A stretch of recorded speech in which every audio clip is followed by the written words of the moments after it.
نحمده ونصلي على رسوله الكريم اما بعد فاعوذ بالله من الشيطان الرجيم بسم الله الرحمن الرحيم رب اشرح لي صدري ويسر لي امري واحلل عقدة من لساني يفقهوا قولي اقترب للناس حسابهم وهم في غفلة معرضون ما يأتيهم من ذكر من ربهم محدث إلا استمعوه وهم يلعبون لاهية قلوبهم وأسروا النجوى الذين ظلموا هل هذا إلا بشر مثلكم أفتأتون السحر وأنتم تبصرون۔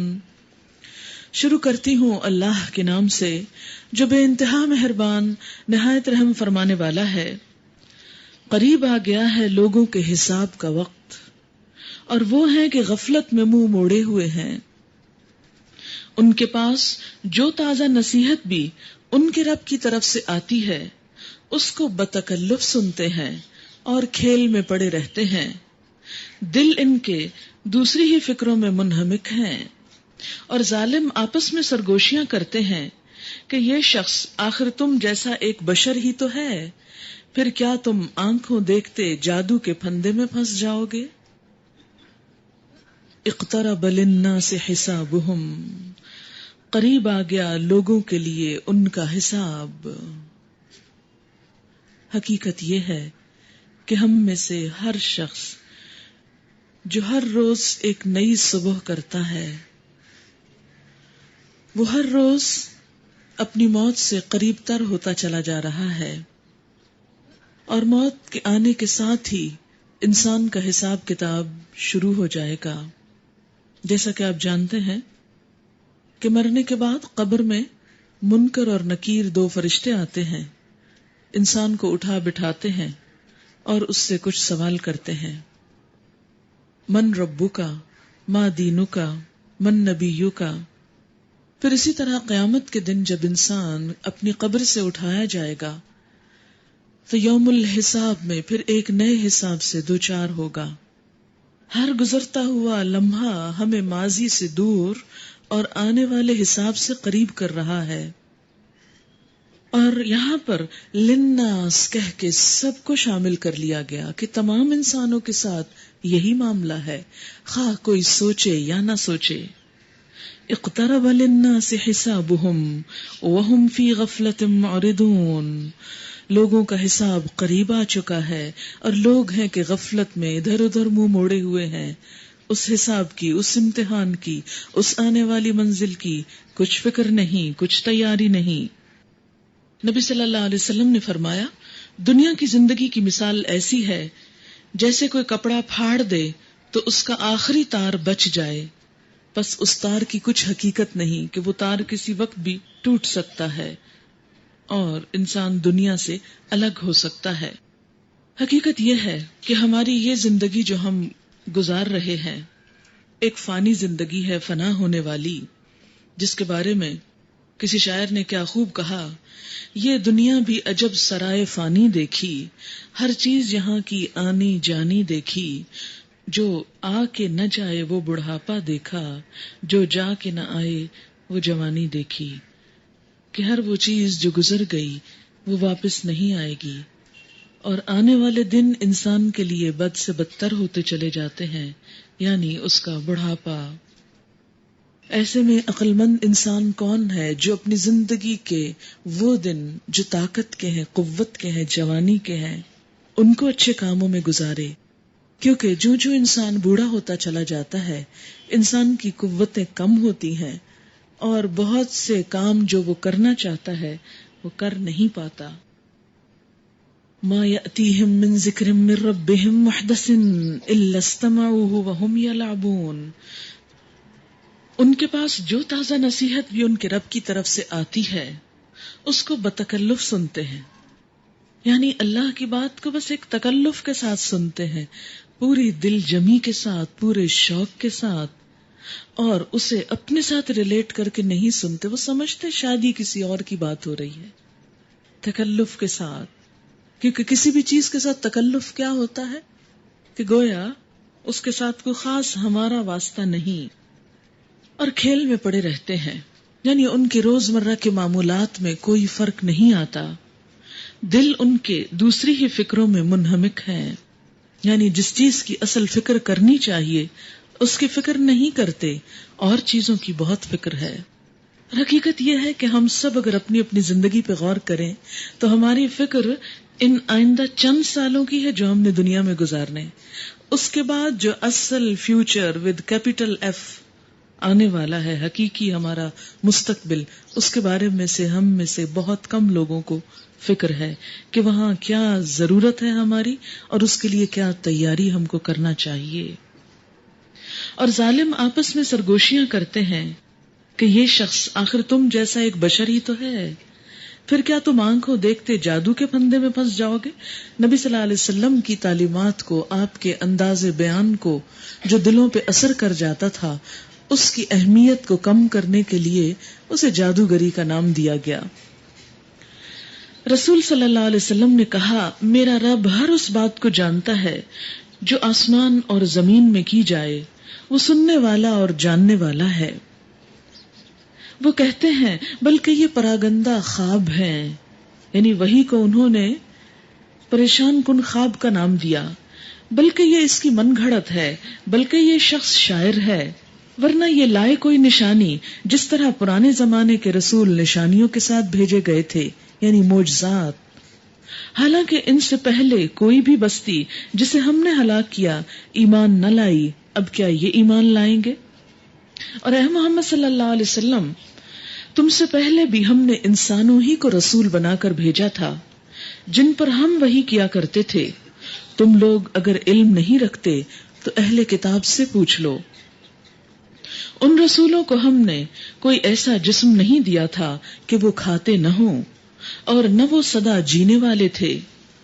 پھر دیکھ لو کہ آخرکار ہم نے ان کے ساتھ اپنے وعدے پورے کیے، اور انہیں اور جس جس کو ہم نے چاہا بچا لیا، اور حد سے گزر جانے والوں کو ہلاک کر دیا۔ لوگو، ہم نے تمہاری طرف ایک ایسی کتاب بھیجی ہے جس میں تمہارا ہی ذکر ہے۔ لقد انزلنا الیکم کتابا فیہ ذکرکم، یہ کتاب تمہاری اپنی کتاب ہے، اس کتاب سے اجنبیت کیوں؟ اس کتاب سے منہ موڑنا کیوں؟ اس کتاب سے بے اعتنائی کیوں؟ کبھی کوئی اپنی بات سے بھی روگردانی کرتا ہے؟ آپ دیکھیں کہ اگر سوچا جائے تو ہر انسان کو اپنا ذکر بڑا پسند آتا ہے۔ جب آپ کو کوئی آ کر بتاتا ہے کہ فلاں شخص آپ کو یاد کر رہا تھا تو آپ کو بہت بھلا لگتا ہے، اچھا فلاں یاد کر رہا تھا۔ آپ اپنا ذکر کسی کی زبان سے بھی سنیں، مثلاً آپ کسی جگہ پر گئے اچانک اور دیکھا کہ لوگ آپ کی بات کر رہے تھے، آپ اچانک کھل اٹھتے ہیں، اچھا میری بات ہو رہی تھی، مجھے یاد کیا جا رہا تھا، اور کہتے ہیں ہاں تمہاری عمر بڑی لمبی ہے، تمہیں ہی کو یاد کر رہے تھے اور تم پہنچ گئے۔ یہ لمحات انسان کے لیے کتنی خوشی کی بات ہے، کیسے خوشی کے ہوتے ہیں، لیکن قرآن پاک اس کو ہم اپنا ذکر نہیں سمجھتے، اپنی بات نہیں سمجھتے، اپنی چیز نہیں سمجھتے، اسی لیے اس میں ہماری وہ دلچسپی نہیں جو ہونی چاہیے۔ اپنے گھر میں ہماری دلچسپی ہے، اپنی ضرورت کی پرسنل تمام چیزوں میں ہم دلچسپی رکھتے ہیں، اپنے ہاتھ پاؤں، اپنے چہرے، اپنے جسم، ہر چیز سے ہمارا انٹرسٹ ہے۔ فرمایا یہ کتاب بھی تمہاری ہے، یہ بھی تمہاری پرسنل چیز ہے، ویری پرسنل، تمہارا اپنا ذکر، تمہاری ہی باتیں، تمہارے ہی فائدے کی چیز۔ افلا تعقلون، کیا تم عقل سے کام نہ لوگے، سمجھو گے نہیں، اس کی حیثیت کو پہچانو گے نہیں؟ وَكَمْ قَسَمْنَا مِنْ قَرْيَةٍ كَانَتْ ظَالِمَةً وَأَنشَأْنَا بَعْدَهَا قَوْمًا آخَرِينَ، کتنی ہی ظالم بستیاں ہیں جن کو ہم نے پیس کر رکھ دیا اور ان کے بعد دوسری کسی قوم کو اٹھایا۔ جب ان کو ہمارا عذاب محسوس ہوا تو لگے وہاں سے بھاگنے، کہا گیا بھاگو نہیں، جاؤ اپنے انہی گھروں اور عیش کے سامانوں میں جن کے اندر تم چین کر رہے تھے، شاید کہ تم سے پوچھا جائے، یعنی کوئی تمہارے آثار پہ آ کے پوچھے تم سے کہ تم پہ کیا گزری، یہ کیوں بیتی، کیسے بیتی، شاید کہ تم سے پوچھا جائے۔ کہنے لگے ہائے ہماری کم بختی، بے شک ہم خطاوار تھے۔ اور وہ یہی پکارتے رہے یہاں تک کہ ہم نے ان کو کھلیان کر دیا. یعنی جب عذاب آیا اللہ کا پھر ان کو پریشانی لاحق ہوئی، مگر اس وقت کی پریشانی نے ان کو کچھ فائدہ نہ دیا. زندگی کا ایک شرارہ تک ان میں نہ رہا. وَمَا خَلَقْنَا السَّمَاءَ وَالْأَرْضَ وَمَا بَيْنَهُمَا لَاعِبِينَ. ہم نے اس آسمان اور زمین کو اور جو کچھ بھی ان میں ہے کچھ کھیل کے طور پر نہیں بنایا. ہم نے اس آسمان اور زمین کو اور جو کچھ بھی ان میں ہے کچھ کھیل کے طور پر نہیں بنایا. یہ سب کچھ کھیل تماشا نہیں ہے، جسٹ فار انجوائمنٹ نہیں ہے، کھیل کود کے لیے نہیں ہے. لیکن ہم لائف کو کیا سمجھتے ہیں؟ ہم تھوڑا سا کام کر کے کیا چاہتے ہیں؟ بس اب کوئی کھیل کود ہو جائے، کوئی تفریح کی بات ہو جائے. ہماری گفتگویں ان میں تفریح کا کتنا عنصر، ہمارے کھانے پینے، ہماری دعوتیں، پھر اسی طرح ہمارے ٹیلی ویژن پروگرام، ہر چیز میں کھیل کا عنصر غالب ہے. کھیل زندگی کے اندر موجود تو ہے، زندگی کی ضرورت ہے، لیکن کھیل کو ہر چیز کے اوپر غالب نہیں ہونا چاہیے. اس لیے کہ اللہ تعالیٰ نے آسمان و زمین اور ان کے اندر جو کچھ ہے یہ سب کچھ صرف کھیلنے کے لیے پیدا نہیں کیا، یہ صرف دل لبھانے کے لیے نہیں، یہ سب کچھ بامقصد ہے. اور باقی تمام چیزیں اپنے رب کی عبادت کر رہی ہیں، اپنے رب کی اطاعت کر رہی ہیں. پھر محض انسان ہی آخر کھیل کود میں کیوں مشغول رہے؟ اگر ہم کوئی کھلونا بنانا چاہتے اور بس یہی کچھ ہمیں کرنا ہوتا تو اپنے ہی پاس سے کر لیتے، مگر ہم تو باطل پر حق کی چوٹ لگاتے ہیں جو اس کا سر توڑ دیتی ہے اور وہ دیکھتے ہی دیکھتے مٹ جاتا ہے. اور تمہارے لیے تباہی ہے ان باتوں کی وجہ سے جو تم بناتے ہو. وَلَهُ مَن فِي السَّمَاوَاتِ وَالْأَرْضِ وَمَنْ عِندَهُ لَا يَسْتَكْبِرُونَ عَنْ عِبَادَتِهِ وَلَا يَسْتَحْسِرُونَ يُسَبِّحُونَ اللَّيْلَ وَالنَّهَارَ لَا يَفْتُرُونَ. زمین اور آسمانوں میں جو مخلوق بھی ہے اللہ کی ہے، اور جو فرشتے اس کے پاس ہیں وہ نہ اپنے آپ کو بڑا سمجھ کر اس کی بندگی سے سرتابی کرتے ہیں اور نہ تھکتے ہیں، شب و روز اس کی تسبیح کرتے ہیں، دم نہیں لیتے، کوئی بریک نہیں لیتے. ام اتخذوا آلہۃ من الارض هم ينشرون. کیا ان لوگوں کے بنائے ہوئے زمینی خدا ایسے ہیں کہ بے جان کو جان بخش کر اٹھا کھڑا کرتے ہوں؟ لو کان فیہما آلہۃ الا اللہ لفسدتا فسبحان اللہ رب العرش عما یصفون. اگر آسمان و زمین میں ایک اللہ کے سوا دوسرے خدا بھی ہوتے تو زمین و آسمان دونوں کا نظام بگڑ جاتا. کیوں؟ اس لیے کہ اگر کسی گھر میں 2 سربراہ ہوں، اگر کسی ادارے میں 2 پرنسپلز ہوں، اگر کسی کشتی پر 2 ملا ہوں تو ان میں سے کوئی بھی چیز اپنا کام صحیح طور پر نہیں کر سکتی. مثلاً اگر ایک سوئنگ مشین کو 2 لوگ چلانا شروع کر دیں ہاتھ پہ ہاتھ رکھ کے، یا 2 لوگوں کے ڈیسیژن اس پر ہو تو آپ کوئی کپڑا سی نہیں سکتے. آپ نے دیکھا ہوگا اگر آپ کو بھی ڈرائیونگ کرتے ہو اور کوئی دوسرا شخص ساتھ ساتھ آپ کو ڈائریکشنز دے رہا ہو تو آپ کی ڈرائیونگ میں خلل آ جاتا ہے. اور پھر آپ دیکھیں کہ اگر کسی بھی جگہ پر 2 لوگوں کی برابر کی اتھارٹی ہو تو لازماً نظام بگڑ کر رہ جاتا ہے. Too many cooks spoil the food. تو اگر بہت سارے کوک کھانے کو خراب کر سکتے ہیں تو اسی طرح اگر ایک سے زیادہ کئی الہ ہو تو زمین آسمان کا نظام کیسے چل سکتا ہے؟ یعنی یہ اتنی چھوٹی سی دلیل ہے اللہ کی وحدانیت کو سمجھنے کے لیے کہ اگر حقیقی معنوں میں کوئی شخص سنجیدگی سے غور کرے تو اپنے الہ کو پا لے. پس پاک ہے اللہ رب العرش ان باتوں سے جو یہ لوگ بنا رہے ہیں. وہ اپنے کاموں کے لیے کسی کے آگے جواب دہ نہیں اور سب جواب دہ ہیں. کیا اسے چھوڑ کر انہوں نے دوسرے خدا بنا لیے ہیں اس اللہ عظیم کو چھوڑ کر؟ اے محمد صلی اللہ علیہ وسلم ان سے کہو کہ لاؤ اپنی دلیل. یہ کتاب بھی موجود ہے جس میں میرے دور کے لوگوں کے لیے نصیحت ہے، اور وہ کتابیں بھی موجود ہیں جن میں مجھ سے پہلے لوگوں کے لیے نصیحت تھی، مگر ان میں سے اکثر لوگ حقیقت سے بے خبر ہیں، اسی لیے منہ موڑے ہوئے ہیں. ہم نے تم سے پہلے جو رسول بھی بھیجا ہے اس کو یہی وحی کی ہے کہ میرے سوا کوئی خدا نہیں، پس تم لوگ میری ہی بندگی کرو۔ یہ کہتے ہیں رحمان اولاد رکھتا ہے، سبحان اللہ، وہ تو بندے ہیں جنہیں عزت دی گئی ہے۔ تو کوئی بھی معزز شخص اللہ کا بیٹا نہیں ہو سکتا۔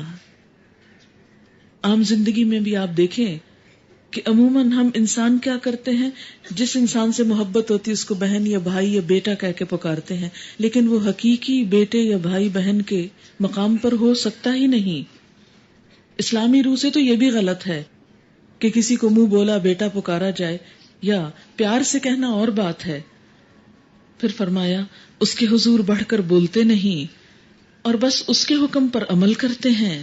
جو کچھ ان کے سامنے ہے اسے بھی وہ جانتا ہے، اور جو کچھ ان سے اوجھل ہے اس سے بھی وہ باخبر ہے۔ وہ کسی کی سفارش نہیں کرتے بجز اس کے جس کے حق میں سفارش سننے پر اللہ راضی ہو، اور وہ اس کے خوف سے ڈرے رہتے ہیں۔ اور جو ان میں سے کوئی کہہ دے کہ اللہ کے سوا میں بھی ایک خدا ہوں تو اسے ہم جہنم کی سزا دیں، ہمارے ہاں ظالموں کا یہی بدلہ ہے۔ کیا وہ لوگ جنہوں نے نبی صلی اللہ علیہ وسلم کی بات ماننے سے انکار کر دیا ہے غور نہیں کرتے کہ یہ سب آسمان اور زمین باہم ملے ہوئے تھے، پھر ہم نے انہیں جدا کیا اور پانی سے ہر زندہ چیز پیدا کی؟ کیا وہ ہماری اس خلاقی کو مانتے نہیں ہیں؟ یہاں پر ایک بہت بڑی حقیقت کی طرف اشارہ کیا گیا کہ ابتداء میں زمین اور آسمان ایک دوسرے سے جڑے ہوئے تھے، ملے ہوئے تھے، ایک ہی چیز تھے۔ اور اسی چیز کو آج ہماری سائنس نے ڈسکور کیا، جبکہ 1400 سال پہلے قرآن نے یہ حقیقت واضح کر دی۔ اس سے کیا پتہ چلتا ہے کہ اس غیر سائنسی دور میں سائنسی انکشافات دراصل وحی الہی کے ذریعے ہوئے، اور یہ نبی صلی اللہ علیہ وسلم کے سچا رسول ہونے کی ایک دلیل ہے۔ عربی میں رتق بہت سے عناصر کا ایک دوسرے سے مل جانا، باہم مربوط ہونا ہے، اور فتق ان چیزوں کا ٹوٹنا اور الگ ہونا ہے۔ کائنات کے وجود میں آنے کا جدید ترین نظریہ یہ ہے کہ ابتداء میں صرف توانائی تھی، انرجی، اس نے بعد میں مادے یعنی میٹر کی شکل اختیار کر لی، یہ مادہ گیس کی شکل میں ظاہر ہوا، اس کے بعد اس سے بادلوں کی طرح ٹکڑے ٹوٹ ٹوٹ کر الگ ہوئے جن سے کہکشائیں وجود میں، یہ گیلیکسیز، اور یہ سلسلہ اب بھی جاری ہے اور کائنات میں مزید وسعت ہوتی چلی جا رہی ہے۔ اور یہ بھی کہا جاتا ہے کہ شروع میں ایک بہت بڑا جوہر یا انرجی کلاؤڈ تھا جس میں الیکٹران اور پروٹون منتشر حالت میں تھے، ٹھسے ہوئے تھے۔ ایک دھماکے کے ساتھ بگ بینگ کے ذریعے وہ جوہر پھٹا، سپر ایٹم پھٹا اور مادہ پھیل گیا، اور جس سے موجودہ ترتیب قائم ہوئی۔ اسی طرح کہا جاتا ہے کہ زمین جو ہے ایک خیال کے مطابق سورج کا حصہ تھی، اور پھر یہ الگ ہو کر یہ ٹکڑا دور جا گرا، اور پہلے اس کا ٹیمپریچر زمین کا بھی سورج والا تھا، پھر ٹھنڈی ہوتی گئی دور جاتے جاتے، اور پھر یہ ہماری زمین کی شکل بنی۔ اصل صورتحال تو اللہ تعالیٰ جانتا ہے، لیکن یہاں اس بنیادی تصور کی بہرحال تصدیق ہوتی ہے کہ یہ تمام چیزیں پہلے ایک تھیں، پھر اللہ نے ان کو الگ الگ کیا، ایک دوسرے کے اندر ملی ہوئی تھی، ففتقناہما، ہم نے ان کو جدا کیا۔ آج سائنس یہ تو مانتی ہے کہ ملی ہوئی تھی اور جدا ہوئی، لیکن وہ یہ نہیں مانتی کہ کسی عقل مند ہستی نے ان کو جدا کیا۔ ان کا خیال یہ ہے کہ خود سے خود الگ ہو گئے۔ آپ دیکھیں کہ خود سے تو کوئی چیز، یہ گھڑی یہاں سے اٹھ کے یہاں نہیں جا سکتی، تو اتنی بڑی کائنات الگ کیسے ہو سکتی؟ آسمان سے زمین اتنے دور خود سے خود کیسے آ سکتی؟ اور پھر اتنی زبردست میتھمیٹیکل کمپوننٹس رکھنے والی زمین جس میں ہر چیز پورے اندازے اور مقدار کے ساتھ موجود ہے کہ جس پر لائف موجود ہے۔ ہماری زمین دوسرے سارے پلانٹس کے مقابلے میں انتہائی منفرد اور حسین چیز ہے کہ جسے تمام پلانٹس کے مقابلے میں اللہ تعالیٰ نے ایسے سائز میں، ایسے مقام پر پیدا کیا کہ جس میں لائف ہے، دوسری جگہوں پر لائف نہیں۔ اسی لیے یہاں پر کیا فرمایا کہ ہم نے پانی سے ہر زندہ چیز کو پیدا کیا، یعنی اس دنیا میں زندگی کا آغاز کیا۔ اور یہ بھی ایک حقیقت ہے کہ ہر زندہ چیز، پودے ہوں یا انسان ہوں یا جانور ہوں، ان کی بنیاد پانی ہے۔ اگر جسم سے پانی ختم ہو جائے، پودوں سے پانی سوکھ جائے، یعنی پانی دیا نہ جائے یا زمین سے سک نہ کرے، تو پودے مرجھا جاتے ہیں، ختم ہو جاتے ہیں۔ اسی طرح اگر انسان کی زندگی کو دیکھا جائے تو ہر سیل کا ایک بڑا حصہ پانی پر مشتمل ہے. پانی سوکھ جائے، ڈی ہائیڈریشن ہو جائے، ختم ہو جائے تو انسان زندہ نہیں رہ سکتا. فرمایا کہ ہر زندہ چیز کی ابتدا پانی سے ہوئی، ہر زندہ چیز کا انحصار پانی پر ہے، اور ہم نے زمین میں پہاڑ جما دیے تاکہ وہ انہیں لے کر ڈھلک نہ جائے، اور اس میں کشادہ راہیں بنا دی شاید کہ لوگ اپنا راستہ معلوم کر لیں، اور ہم نے آسمان کو ایک محفوظ چھت بنا دیا، مگر یہ ہے کہ اس کی نشانیوں کی طرف سے منہ موڑے ہوئے ہیں. اور وہ اللہ ہی ہے جس نے رات اور دن بنائے، سورج اور چاند کو پیدا کیا، سب ایک ایک فلک میں تیر رہے ہیں. اور اے محمد صلی اللہ علیہ وسلم، ہمیشگی تو ہم نے تم سے پہلے بھی کسی انسان کے لیے نہیں رکھی، یعنی آپ سے پہلے بھی جو انسان دنیا میں آیا وہ ختم ہو گیا. آپ دیکھیں کہ حضرت خضر جو تھے وہ موسیٰ علیہ السلام کے زمانے میں تھے. آپ نے سنا ہوگا آج کل بعض لوگوں کا خیال ہے کہ ان کی حضرت خضر سے ملاقات ہوتی ہے، یا جس کو حضرت خضر ملاقات کر لیں وہ کبھی مرتا نہیں ہے، اس کی بھی زندگی بہت لمبی ہو جاتی. یہ سب توہمات ہیں، خرافات ہیں، ان کی کوئی حقیقت نہیں، اس بات میں کوئی سچائی نہیں.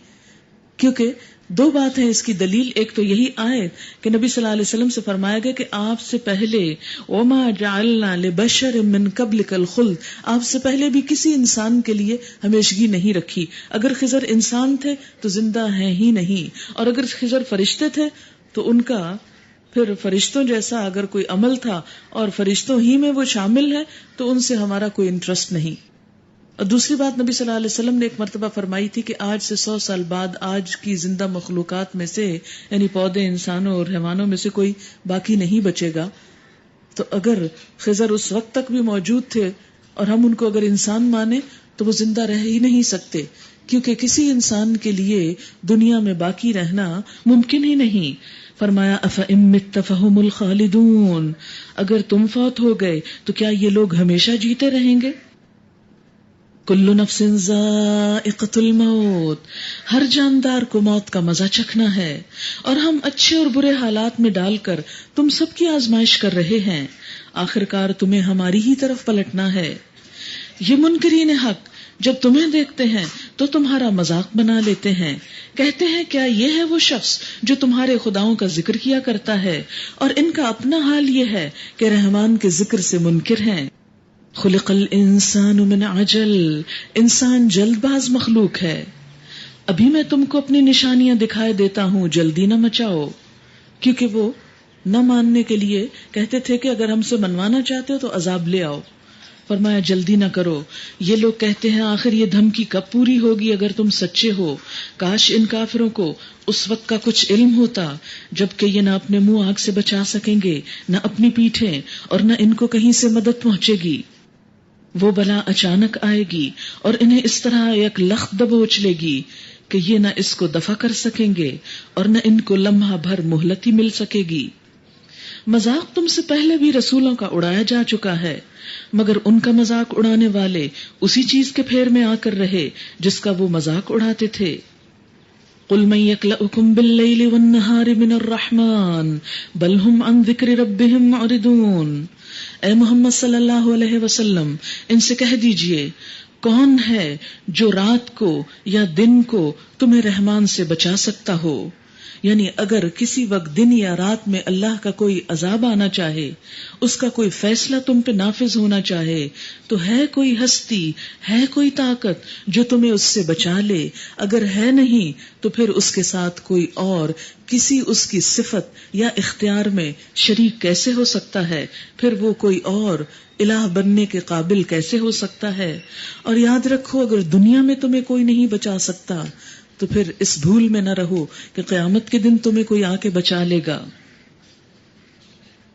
اے محمد صلی اللہ علیہ وسلم ان سے کہیے کون ہے جو رات کو یا دن کو تمہیں رحمان سے بچا سکتا ہو مگر یہ اپنے رب کی نصیحت سے منہ موڑ رہے ہیں.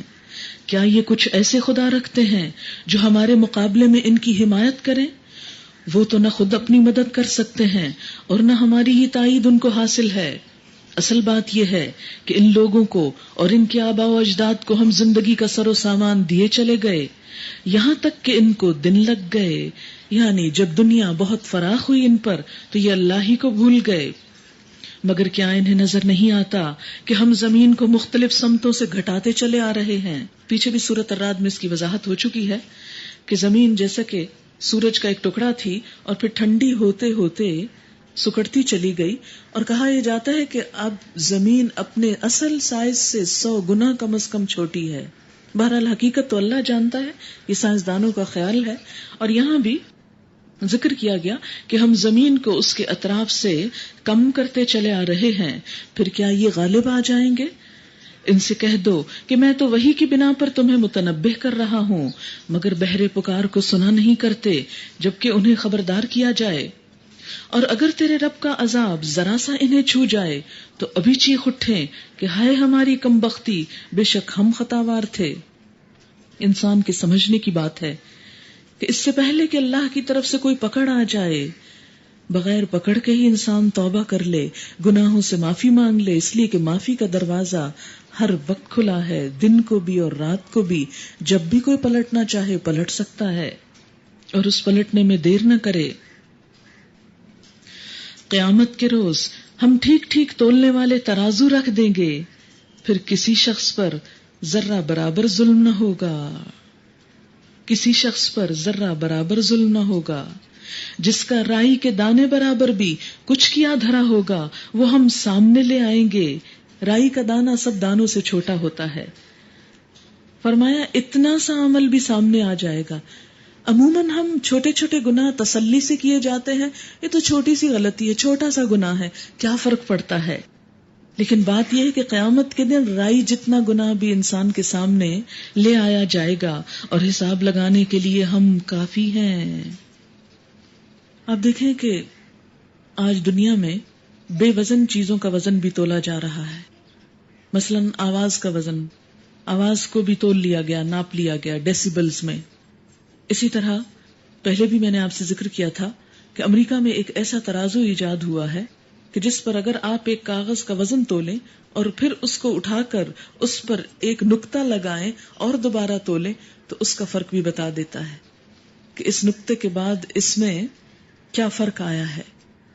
تو اسی طرح اللہ تعالیٰ بھی قیامت کے دن انسانوں کے اعمال کو ہاں وہ کتنے ہی چھوٹے کیوں نہ ہوں تول لیں گے.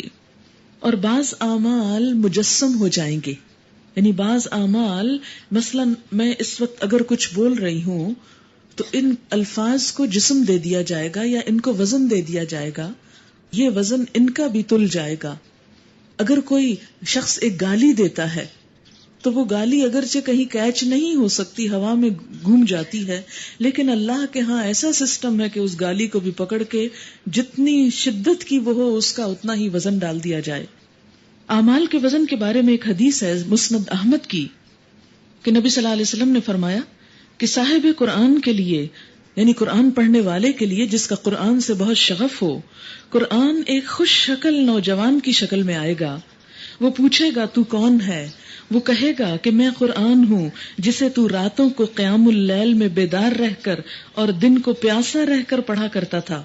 خاص طور پر روزے کے عالم میں جب انسان اس کو پڑھتا ہے اور رات کو نیند چھوڑ کر جب تراویح میں پڑھتا ہے تو ایسے انسان کے لیے اس کا یہ قرآن انسان کی شکل میں اس کو مانوس کرنے کے لیے اس کے پاس قبر میں آ جائے گا. اسی لیے یہ دعا مانگی جاتی ہے، اللہم آنس وحشتی فی قبری، اے اللہ میری قبر کی وحشت کو مانوس کر دے، یعنی وہاں میرے لیے گھبراہٹ نہ ہو، پریشانی نہ ہو، میرا کوئی ساتھی ہو میری قبر میں. تو کوئی انسانوں میں سے ساتھی تو ساتھ نہیں جائے گا، ہاں یہ قرآن ساتھ جا سکتا ہے. اسی طرح حدیث میں آتا ہے کہ مومن کی قبر میں عمل صالح ایک خوش رنگ اور معطر نوجوان کی شکل میں آئے گا، اور کافر و منافق کے پاس اس کے برعکس شکل میں، یعنی ڈرانے والے انسان کی شکل میں. اس لیے ہم میں سے کبھی کوئی یہ نہ سوچے کہ ہم تو بہت سے عمل کچھ بھی نہیں کرتے. مثلاً اگر ایک شخص نے کسی کو تھپڑ لگایا ہے تو اب یہ تھپڑ کا کیا وزن ہے؟ بظاہر تو کوئی وزن نہیں، لیکن کسی انسان کے جسم پر اس تھپڑ کی جو شدت پڑی ہے اس شدت کا وزن کر لیا جائے گا. یہ کتنی انٹینسٹی تھی اس کی، یا کتنا وزن تھا، یا کتنی اس کی شدت تھی. قیامت کے روز ہم ٹھیک ٹھیک تولنے والے ترازو رکھ دیں گے، پھر کسی شخص پر ذرہ برابر ظلم نہ ہوگا، جس کا رائی کے دانے برابر بھی کچھ کیا دھرا ہوگا وہ ہم سامنے لے آئیں گے، اور حساب لگانے کے لیے ہم کافی ہیں۔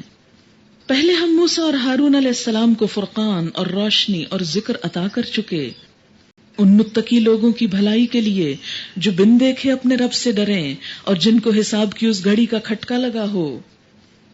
وَهَذَا ذِكْرٌ مُبَارَكٌ وَهَذَا ذِكْرٌ مُبَارَكٌ، اور یہ ذکر بڑا بابرکت ہے، مبارک ہے، یعنی قرآن، انزلناہ، اسے ہم نے اتارا ہے، یہ اللہ کی طرف سے ہم سب کے پاس آیا ہے، یہ اللہ کا تحفہ ہے، اللہ کی بات ہے، اس کا کلام ہے۔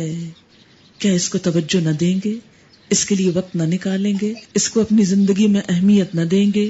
افانتم لہ منکرون، کیا اس کتاب سے تم انکار کرو گے؟ اس سے منہ موڑ جاؤ گے؟ کیا تم اسے قبول نہ کرو گے؟